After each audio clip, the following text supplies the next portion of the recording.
Hello and welcome back to another episode of the Caffeine and Sensu Beans podcast. I am your host, or one of the hosts, One Kick Man, joined by my co-host or another host on the show, Chiween. What's up? How you doing, man? How's it going? I'm doing pretty good, man. I'm Good. chilling, vacation, and That's right. That's just right. trying to enjoy it. Just trying to enjoy the time, man. I've been watching a lot of. I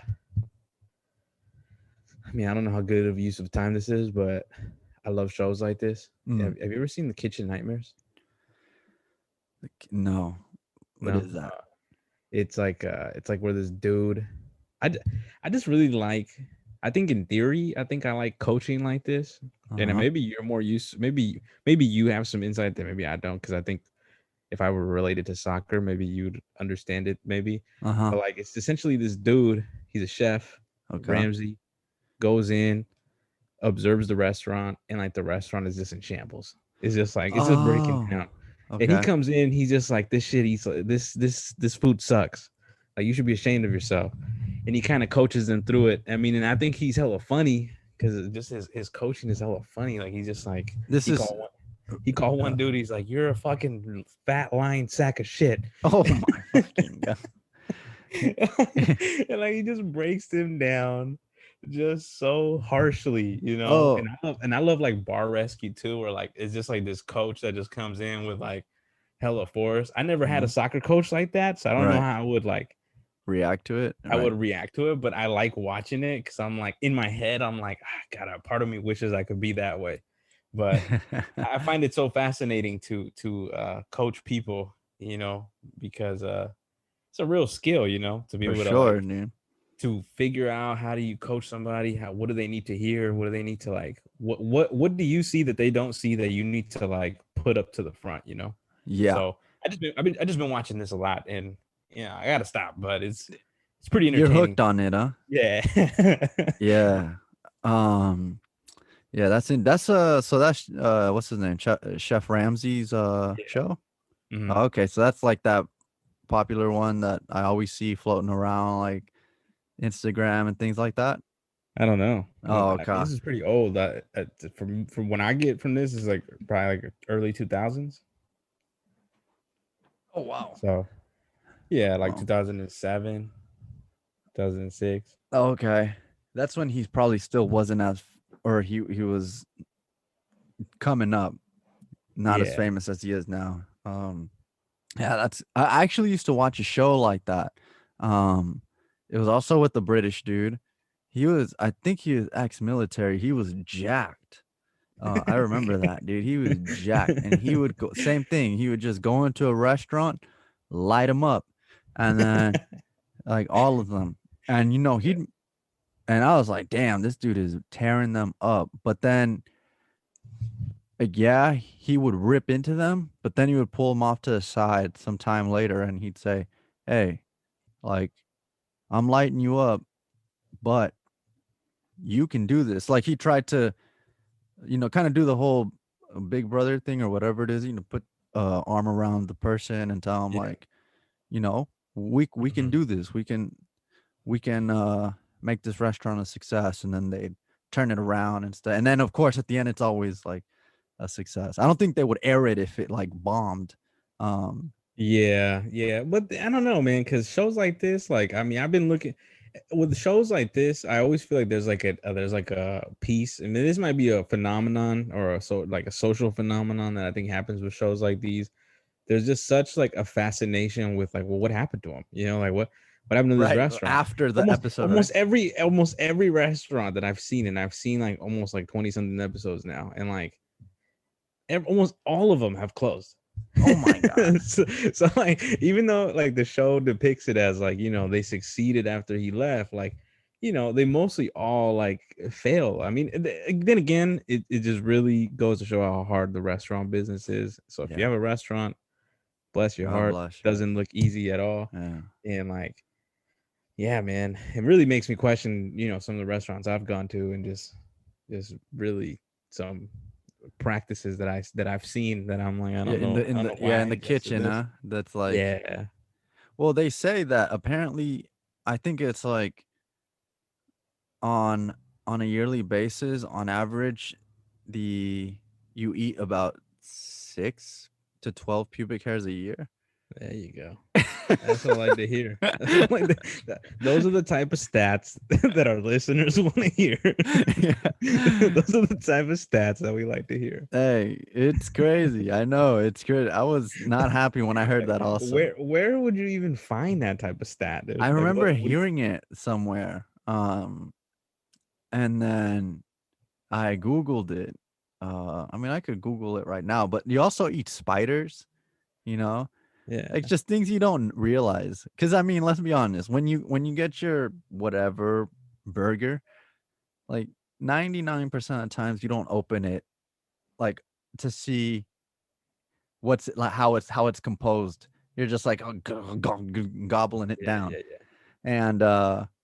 And, or if it's like a pupusa or tacos or whatever, Chinese food, like, whatever, you're just kinda gobbling it down, and something coulda slipped in there, dude, you know? Yeah, or it could have been, according to this show, could have been days old, sometimes weeks old. So Sheesh. that's the other Yeah, part of it. dude, it's crazy. I mean, yeah, I know nothing about the restaurant business, so I'm not gonna sit here like I'm some type of stud stud about, like, with restaurants, but I know they have those checkups, but Yeah, yeah, yeah, yeah. where, like, their auditors come in to look at it, but I mean, if SpongeBob SquarePants is anything to go off of, the secret way, Yeah, the um, reference to the Krusty Krab. yeah, then those aren't to be trusted, the fucking, 'cause that auditor was cool in the episode.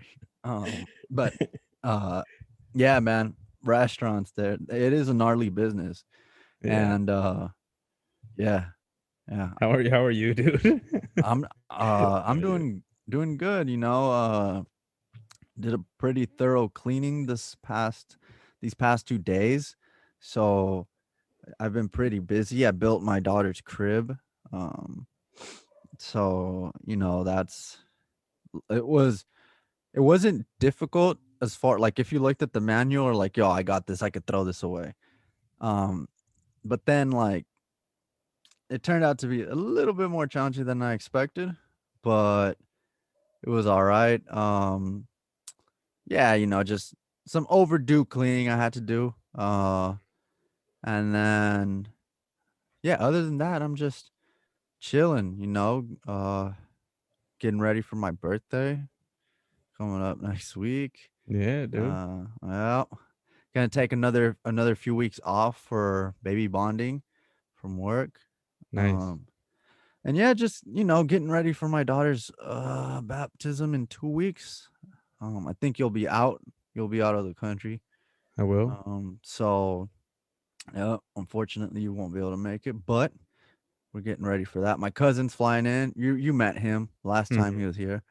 Mhm. Uh, he's flying in, dude. Dude, so we have right now 117 people going. Dude, it's wild. Like, it's crazy. Yeah, Lord. It's crazy, and yeah, it's insane. You know the usual suspects that are going, but then Yeah. also my fiance's family, who's a big family, and they're super close. So they're coming in from like LA, New Jersey. Oh, they're coming Sheesh. down. So getting ready for that. And yeah, man, that's kind of it. Just, chilling, working, and that's it. That's exciting, dude. Yeah, man. It's cool. It's That's good. exciting. All right. Shall we talk about it? Yeah, dog, let's get into it. Let's get into it. So today we're talking about the top 3 Dragon Ball villains in the Dragon Ball movies that we watched um these past few months. Uh Chiwin, do us the honor. Go Yeah, man. So let us look, know. So we were talking about this off air, and the reality of it is, listeners, is that this list is not, it's not extensive. This Yeah, it's not. this This isn't is the a lot. We might even have deep another talent list of of pull. just of garbage of garbage villains Yes, I because think the it's villains in easier to these do the movies, worst villains. yeah, it's a lot easier. It's a lot easier to do the worst villains. But the first villain on my list, if I had to, and I really genuinely like these villains that I'm gonna say, but the Mhm. first one that I'm gonna say is that's on my list Okay. is Turles. Yep. Turles. Yep. Turles to me, I I I mean, I wish I could have saw more of him. You know, I think the movie underutilized him, but I think when he did show up in the film, I think he was strong. Yeah. I liked everything about him except his appearance. Mhm. But other than his appearance, I thought I thought the movie was really unique in the sense that it was really earthy, and it was really like the villain himself was rooted in something much more real. You know, it was like kind of like Mhm. global warming type of like message there, and he and I just thought that the tree that the tree of might was just such a cool image to see, you Yeah. know, like because we don't see imagery like that anymore, or even at all. Like I feel like where like it's this almost like extra being um can help the villain out, other than like the only other movie that I could think of that where that happened, like where like something outside of the villain was helping the villain, was Dr. Wheelo. And like Mhm. we saw how that ended up. So I think Turles provided um this unique perspective. It was almost like a better, well, at least in my opinion, a better like a better way to use Gohan of kidnapping.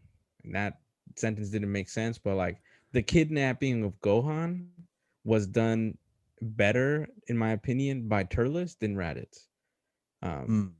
because Turles was trying to uh he wasn't just kidnapping him to get Goku's a response. He was getting him because he saw something in Gohan Yeah. that I don't think many people saw, other than probably Piccolo. I mean, probably Goku and Piccolo, but even Piccolo and Goku, I don't think really saw it all like that. Turles, on the other hand, was like, let me get this guy young, Mhm. you know, so that he Mhm. could be with me, and then I'll teach him the ropes.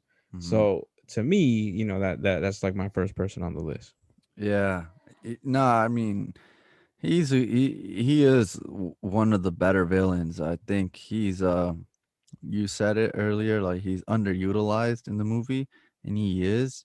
Um, but in the series as well, I felt like, man, he could have done great stuff. I know it would have been weird to kind of have him come into Super, but I just feel like Dragon these type of villains do the series well, where he has, a real, like, he has a real motive for coming down to Earth, right? The Tree of Mm-hmm. Might is here, and he's using Earth to his advantage. Like his uh his character design feels, or as far as a villain is concerned, feels a lot better than some of these other villains that we see in the movies. Um, and like you said, his motives, they didn't feel so superficial like you would feel with others. Um, and so, like, let's be honest, Cooler, dude, that all right, what was the point of his, yeah, like he's gonna avenge his family that he doesn't care about? Like, nah, Mm-hmm. dude. Um, and Bojack, like you've been released. I mean, whatever. The point is, I thought Bardock is a great character. He's definitely one of my favorite villains as well. Um, I just think he's a Saiyan that's kind of, he's forging his own path in a way. That's how it feels like. He feels almost as if he's some type of lone bandit or wolf. Uh, So yeah, man, I think he's definitely one of the better villains when it comes to the movies that we watch. Like, not he's the strongest or whatever. Like, if you're just gonna go off of that, well, then Broly's always gonna be your number one answer. Yeah. But in terms of like more captivating villains, he's up there for sure.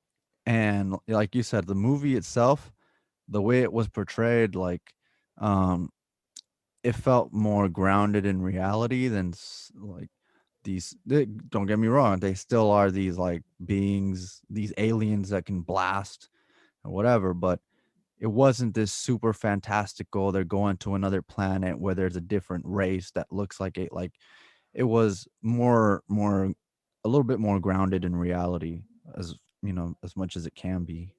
Yeah, I mean there was consequences in that film. If you go back to that first to those to that movie, like you're gonna see that there's a consequence. It's a really to me, I don't particularly think it's a subtle one, but I think it's an important one that Mm. is that I think outlays like consistency. And Turles essentially, puts the tree. He comes to Earth because he wants to put the tree of might here, and he does it. And then, in order to defeat him, Goku tries to do a spirit bomb. But because the world has been drained of its resources, there's a direct consequence to his Goku's ability strength, right? actually to do the spirit bomb, Hmm. which puts him in an awkward position, right? Of like, how do you defeat this guy if he's draining everything that has given me the power to do it, right? Right, right, And right.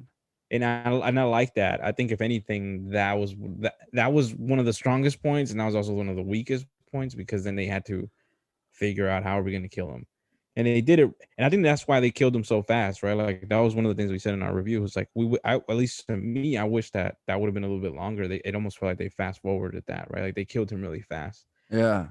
No, yeah. So That's he kind of didn't have a cool ending. That would be like my one of my knocks with him. Yeah, I mean, he ended, it was so generic, right? It was just the Dragon Ball template ending. Like, okay, Yeah. it gets decimated by a spirit bomb. Here it is. Um, no, nah, that's a great little like catch 22 where Goku wants to save the Earth. He needs the Earth to create the spirit bomb, but he can't because the Earth has been drained by the very villain he's trying to kill. And Hmm. so there was always that, you know, n- that obstacle he had, that the Z Warriors had to overcome. Hmm. And that was, yeah, that was like you said, it's not super subtle, but at the same way, it's very intricate, and it's sometimes, we don't give the Dragon Ball writers the credit they deserve, you Yeah. know. Or maybe we've crapped on them, and but it's because we've seen pieces like this, and we've talked ad nauseum about other ones that we've really liked, where they can, if they want to, they can make a captivating story, put some nice little nuggets and tidbits. So Hmm. yeah, that was a really cool piece for Yeah. sure. Who's on your list? Who's your one?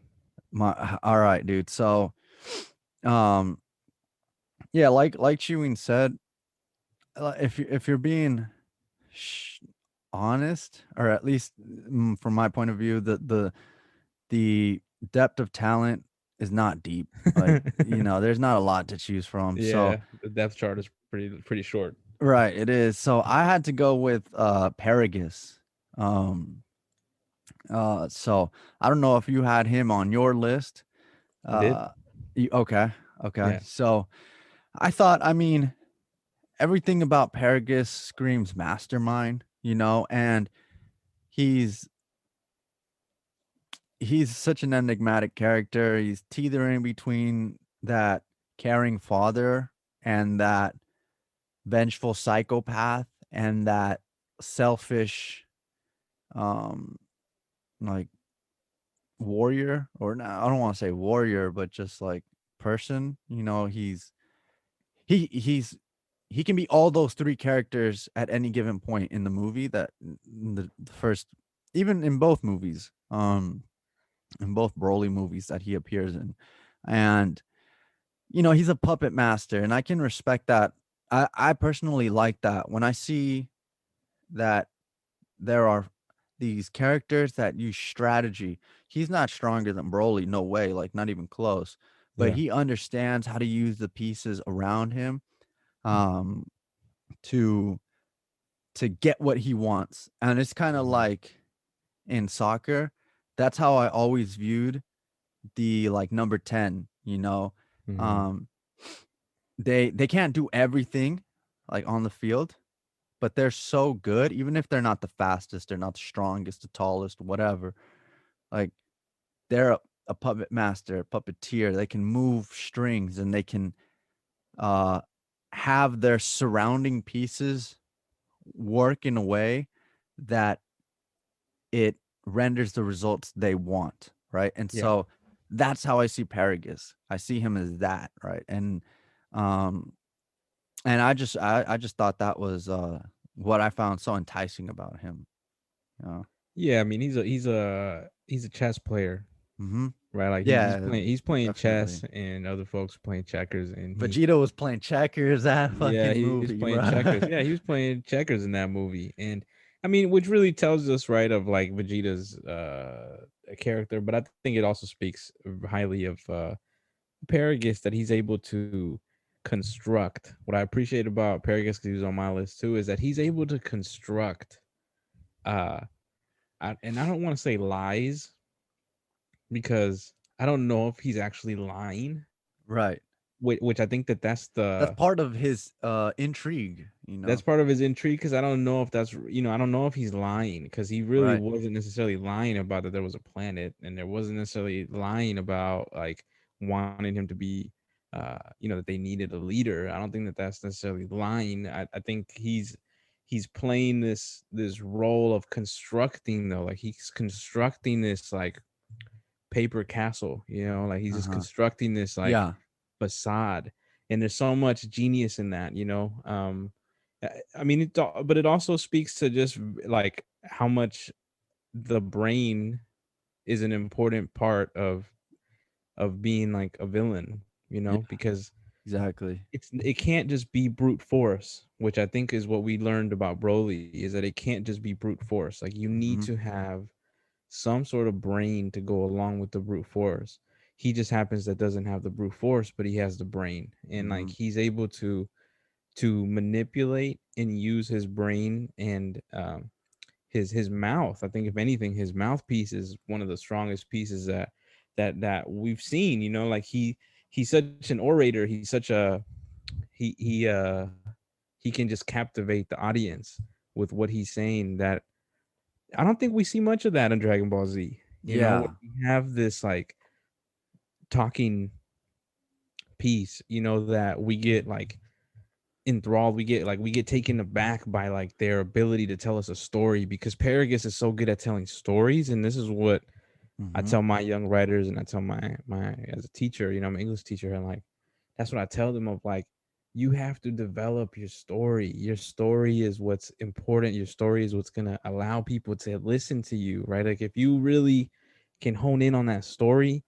like, it doesn't even matter if you're making some shit up, but like if your story makes like, Oh, if yeah. if you have a clear idea of what is it that you want to say in regards to your story, it'll hit. And Paragus Yeah. is a clear example of that. He has a story.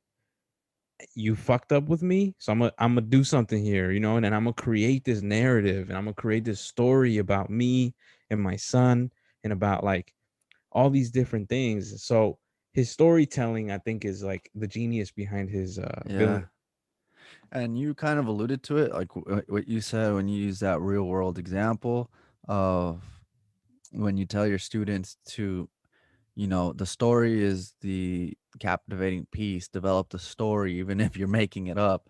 Um, it's true. Everyone loves a storyteller. Like, a good storyteller, everyone's going to sit around the campfire and listen to the story from, the storyteller. And when you look at Paragus, and I'd say in both movies, um, on a superficial level, let's go with the first one. On a superficial level, we all know he's playing Vegeta. We all know that, like, Yeah. but that's a in the movie example, if you will, of him using his genius to his advantage and manipulating. but then also on a deeper level, as the audience, you end up asking yourself, does he love Broly? Because there are plenty of strong indicators that he does. Yeah. And then there are also indicators that he's using him to get for his own gain. Yeah. And so that kind of question that the audience has to answer is part of his, part of what makes him so interesting. And so uh I think he's, when it comes to villains in Dragon Ball, I think he's operating at a different on a different wavelength than the rest of the villains even. You know what I'm Yeah. saying? Like they can be good in their own respect, but he's operating on another level. And so that's why I was just, yeah, I thought he was awesome. And uh I can appreciate someone like that Yeah, I in the mean, I think movie you for bring sure. up a philosophical piece about him. It's interesting to me because he's an example of when you believe your own story so much to the point where like you really start to believe the lie. Yeah. You really start to believe the bullshit you're telling people. Yeah. And like that part about whether he loves his son, it's such a it's such a real thing, because he's made his own son believe what he's telling him. Right. And in many ways, it really brings me back to some parents that I've encountered, playing soccer. If we go back to soccer, about like that parent that like is pushing their kid so much that they're like, you got to practice every fucking day and you got to go and Yeah. fucking, Right. I Right. want Right. you to become a pro and like blah blah blah, and like there's just like working this kid to the death, and like they're making this kid believe their own bullshit. And it's just like, and again, the same question is like, but do they really love their children? And I would say that they do. It's just that they're the narrative and the story becomes this piece of like, I'm doing it for you. And Right. that's kind of the vibes I get from Paragus, right? Of like, I'm doing it for us. Right. Like But I'm doing this stuff for us. yeah, no, that's a Um, great point. Because with that, I mean, we've seen that everywhere, dude. Like I'm doing this for us. How could you not? You don't see. You're not like you're not seeing the bigger picture. And you're right. 100%. I'm sure that parent may loves their child, but when you're pushing them that hard, like not pushing them to where they have to be disciplined. I mean, learning these great values, but like that hard where they're being like worked to the bone to like ridiculous levels, then Yeah. it comes across as if you're trying to live your dream through your child, or you're trying to do it for your own gain, which Paragus kind of does, but he does it in a smooth way where he can he convinces Broly, like you said, that he's doing it for them, and he leaves the audience thinking what we're talking about. Like, I mean, does he really love uh Broly? In the second movie, Chilai up front just says no, he doesn't. Yeah. But then you got to ask yourself, well, would he really like, defend his son against King Vegeta? So there's just so many things there, right? There's so many moving pieces, and I think as far as villains go, even though he was never touted as the main villain, he's the best written one in the movies. I think, you know, Yeah. because Broly, you could argue whether he is a villain or not. I don't know, but I mean, certainly in the first few movies, but that, the latest one. Well, let's just say the first one and the last one. Okay. Let's not count the second and third one. Okay. Yeah. Yeah, they're not. Those Brolys are just, they don't exist in my life. In my in my interpretation of Broly. But Um, yeah, go my ahead, man. my second one. Go. So my second one is I mean, I don't know how you feel about this guy, but this is one of my favorite ones that I saw in the films, which was Janemba. Okay. I had a Janemba, feeling, yeah. yeah, this is my guy right here, dude. I Yeah. wish I could see more of this guy in the series. He doesn't talk No. to me, and I said this in the episode. To me, this is what Majin Buu should have been. Yeah. This is what Majin Buu could have been and should have been. His fighting style is so unique to what we had seen prior to it, right? And I Yeah. don't remember if is this prior Even to after to it, like I don't think this is in that weird state of like it's like after Majin Buu. I think it's after Majin Buu it's after Majin Buu. because Vegeta's dead. Yeah, that's true. Okay, so it's after. So maybe I think what ended up happening, if I had to take a stab at like what happened here, obviously they wanted to show off Gogeta, but like I think they saw what Majin Buu had done, and there was some intrigue. Mm-hmm. But I think Janemba, I think they fixed all the stuff that they fucked up with Majin Buu with him. Yeah. Because they have very similar first forms, which is that like big tubby one, Yep. and they both fight in a similar style. I would say Janemba's is a little bit more like unique because he kind of like Super does like unique. Yeah. it's like instant transmission type of punching, Yeah. and like He's teleporting nothing's and all really that. affecting him. You know what I'm saying? Like he's in a different world, which I think also is really cool. I like the setting of that film. I thought the setting Mhm. was really unique to him because Majin Buu, while he's and I compare him to Majin Buu because I think that they live in the same category in regards to villainry, and I think that they're like this like soft and cuddly turned evil type of Mm. spirits, type of beings that it, Majin Buu didn't look menacing, but he was a beast, Right. right? And that's cool. Janemba, I think similarly, he does that, but he doesn't stay in that form long enough for us to kind of see like, he kind of looks really dumb, he's kind of really cuddly. It's actually pretty fast, in my opinion, when he turns into that Mm-hmm. Right. evil spirit. And I think Majin Buu took way too long to switch into that next form. And then that Yeah. next form looked exactly like what the other characters look like, right? He turned into Piccolo, he turned into Gohan, he like absorbed them, and Yeah. and then he took them on as opposed to Janemba. Janemba has his own style, he has a sword, he has this like really cool like disappearing type Yeah. Where of he like warps through space. Yeah. yeah, he like warps through space and like to me his fighting style is is probably some of my favorite one, and he didn't even need to talk.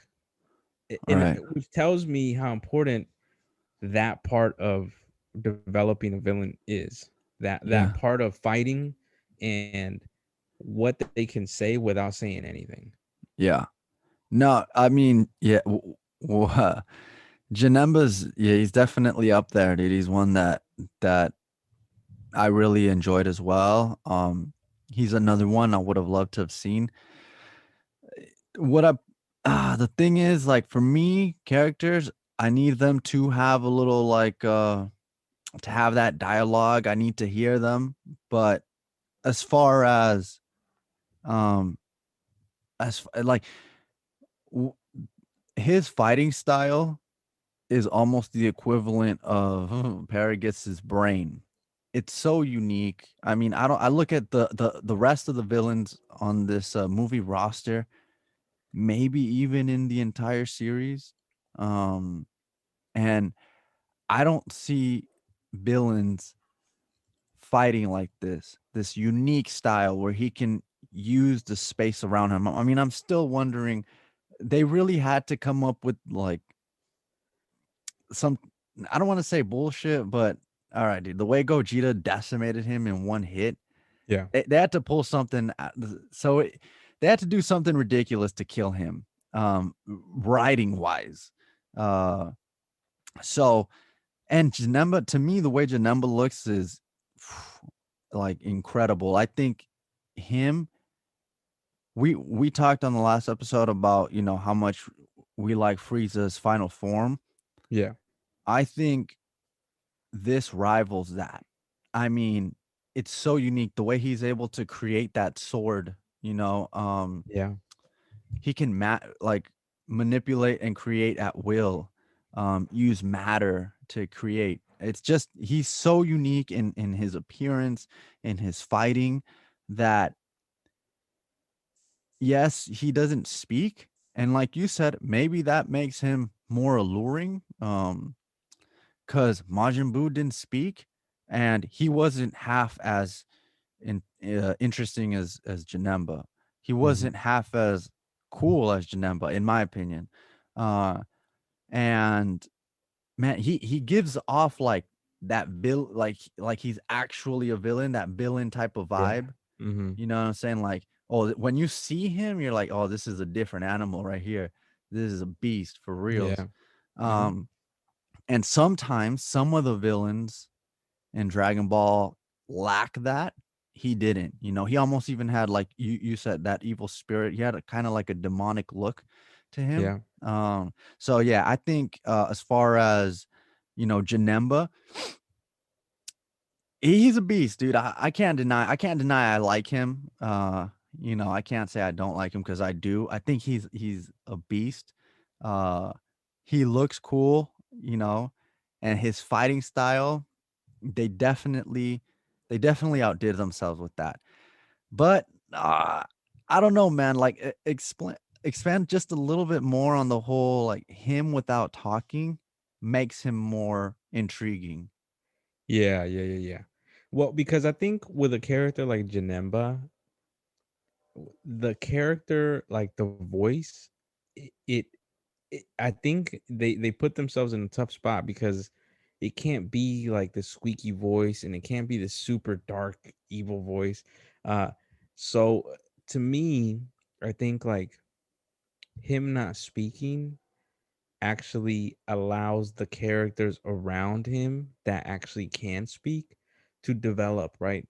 Like that's why we had that, because the movie's not necessarily so much about Janemba, Hmm. it's about Goku and Vegeta's relationship Yeah, because they've transitioned into this they've parted ways. Yeah, these two different realms, right? And like in the movie is about them coming together, and Janemba is just kind of like the holder of it all. Like he's the reason that they're coming together. right, He right, doesn't right. necessarily need to speak to them because he's Yeah, just an evil spirit, and them two have to dialogue. So he doesn't necessarily have to add anything in regards to dialogue, in my opinion, but that's because the story was set in that tone right, right, and right. in that setting, right? Yeah, yeah, um because Janemba we didn't we there is no like necessarily like there is no motivation for him. right. There I don't think that there He really just is any other than that no, he's just other than he's an evil spirit.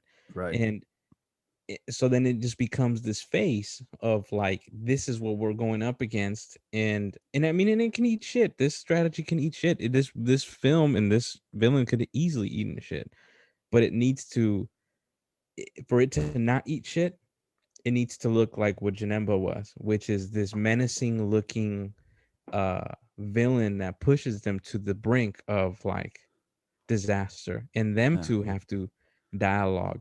So that's what yeah, I like about the silent caricature of of a villain, is that it pushes that the dialogue doesn't have to be centered around them. It right, has to be right, centered right. around the other characters, and those the characters that we know and care about. That is who gets developed, other than Janemba, because Janemba we're only going to see him once.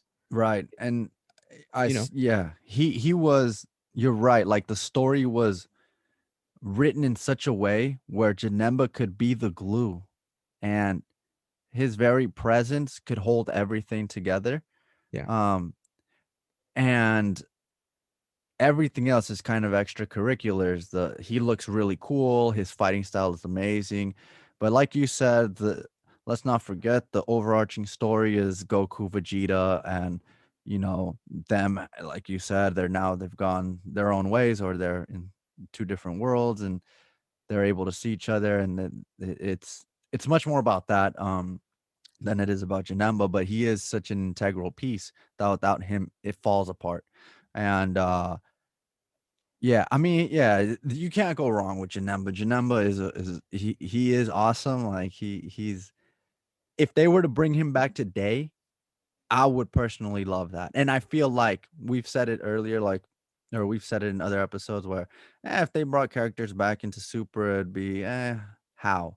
But him, there's something there because his fighting style is so unique. Him being able to warp through time, him being able to manipulate matter. These are trait or attributes and skills that we don't see often. And so, um, yeah, no, great character for sure. Yeah, yeah, and just the last piece that I add about the silent character, because I know because Majin Buu, the main gripe that I have with that arc is that Majin Buu, because he didn't speak, once they killed Babidi, that's the little guy's name, Yeah, right? yeah, Bobbity. Once they killed him, there was no more talking piece. Right. It was just Majin Buu, and because he doesn't talk, that arc felt like such a long time. And I Yeah. think that is why that arc is such a shit show, Yeah. because you then have Ultimate Gohan, you then have Majin Vegeta, you then have you have Vegito. not Yeah. is it Ultimate Gohan? Yeah. Ultimate Gohan. Yeah. The one with the sword. Then you have fucking Super Saiyan 3. Then you have Vegito. And you have Go all of these tanks. Yeah. Go Tanks. You have Go Tanks. Like you have all of these different things because they're like, what the fuck? We have a villain Right. that doesn't speak. You know what I'm saying? So if it's a character that doesn't speak, it needs to be really direct, and you need to be clear that the story is about the rest of the characters, because it can work. It can work, the silent villain, but the focus needs to be around the others, right? Another example of it poorly being done is Jiren. Jiren is Oof. another person that I have a gripe with too, where it's like the silent. I mean, look, I'm not making a good argument as to why this is a good villain, but like because they haven't done it well. But the one place that they did do it well was in Janemba, and that's Yeah. because they didn't create a whole arc around it, right? Like And he reminds me of a lot of like the Undertaker.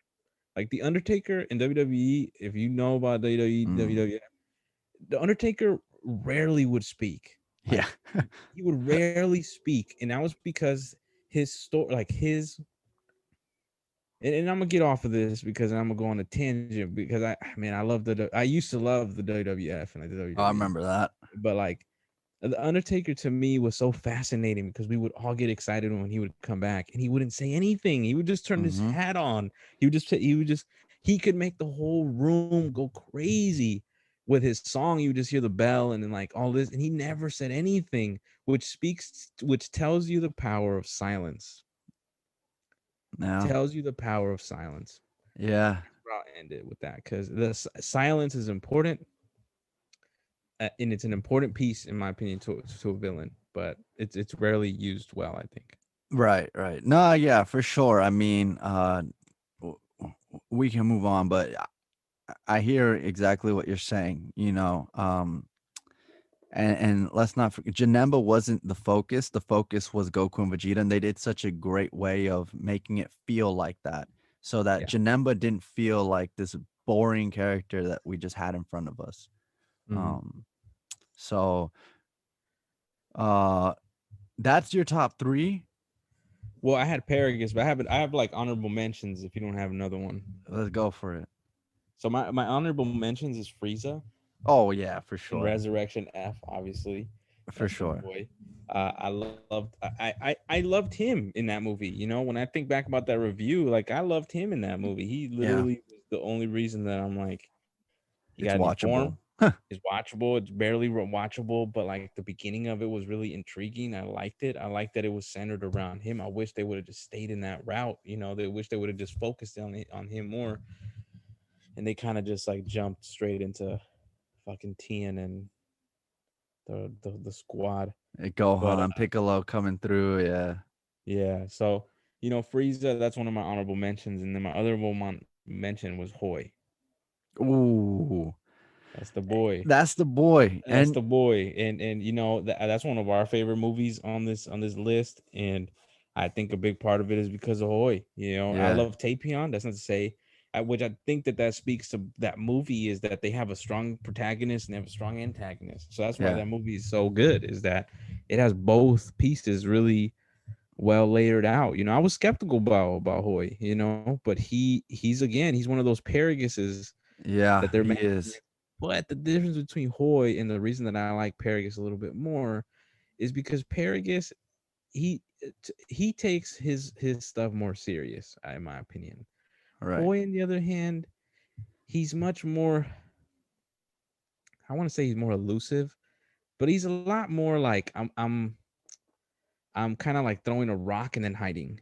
You Right, know, right, right, like right, right. that's kind of He the works from the vibe. shadows, right? He works from the shadows. He's not going to be out in front. Paragus would get in front of your face and lie to your face. Yeah, And yeah, he yeah. will, and he will stay up there with his lie.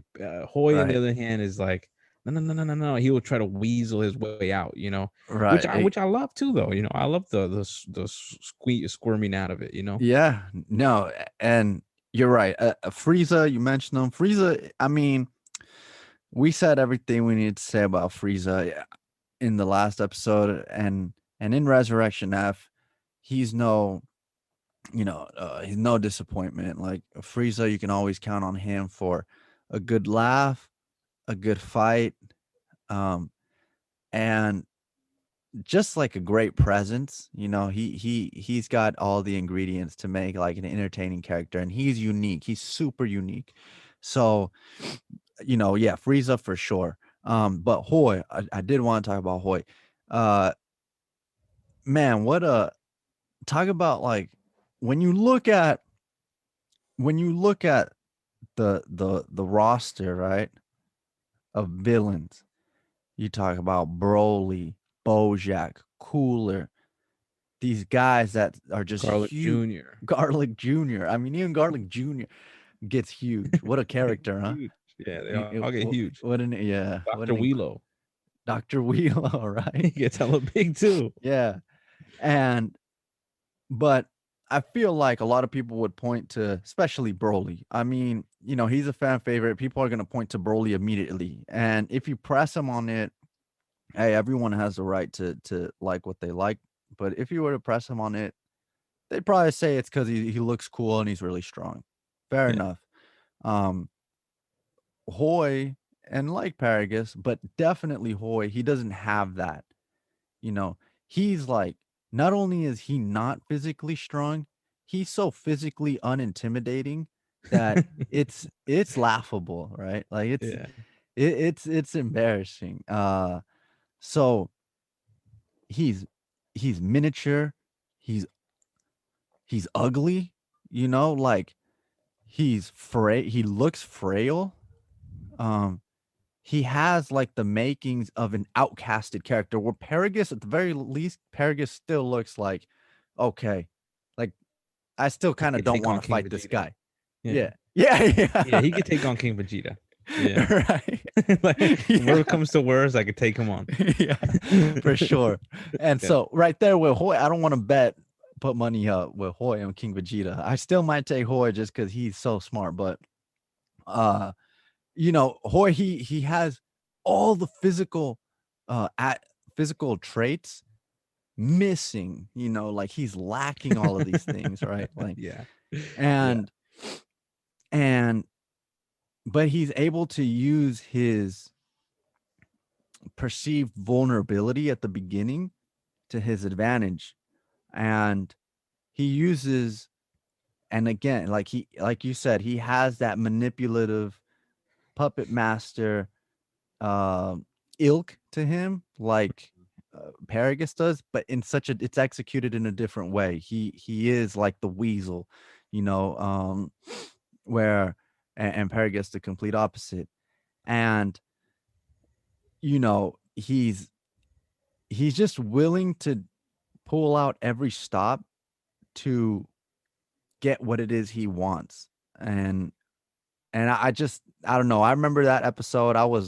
That was my boy, and I just thought like, man, this is it, right? This is a survivor right here, dude. Yeah, this is the epitome of a survivor. We throw that word around a lot, but Yeah. like, I think Hoy has to take the cake of like, Yeah, dude. he's like Yajirobe on like 100,000. Yeah, like divided by 100,000. Yeah, right, Yeah. or like whatever. He is just so physically, he's just so unimposing that it's scary how he's survived.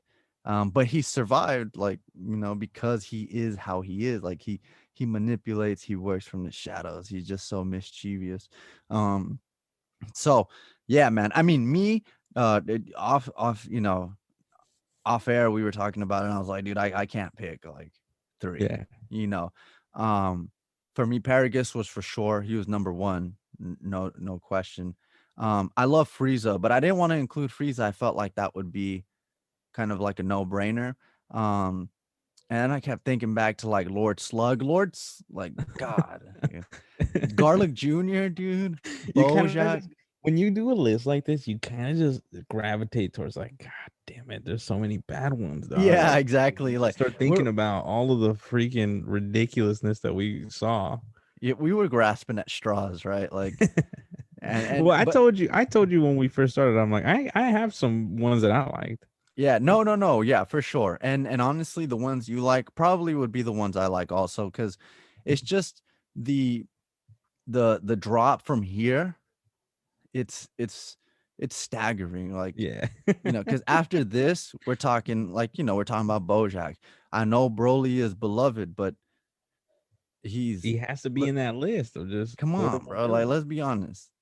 All right, why does he hate Goku? Like, let's not get into it. We've Yeah, already let's not get discussed it. into it. It's But another episode. But yeah, I know. I know. I hear you. yeah, it was difficult. And I remember when after like I think 10 minutes after I brought this up and I started trying to, when we were talking about what we were going to discuss, when we were coming up with the episode, about 10 minutes after, I was like, wait, this is more difficult than I thought. Yeah, I don't know if dude. this is such a good idea. This one's a tough one, dog. This one's Yeah. a tough one. We could have made top 3 worst villains or whatever. Easy. And that would have been easy. That might be next week's episode. Yeah, there you go. Because I would have a lot to say there. I think you would too. But yeah, I mean, I get, we'll wrap it up. It's we're coming up on time now, and yeah, it's been good, fun talking about these characters. Take a little trip down memory lane, talk about these villains that kind of resonated with us when we watched the movies. But with that, we'll go ahead and sign off. To all of those who listen, thank you very much. We really appreciate it. If you're listening to us on YouTube, please hit the like and subscribe. You can listen to us on all the podcast platforms. And yeah, let us know what villains from the movies did you guys like. And with that, we'll take off.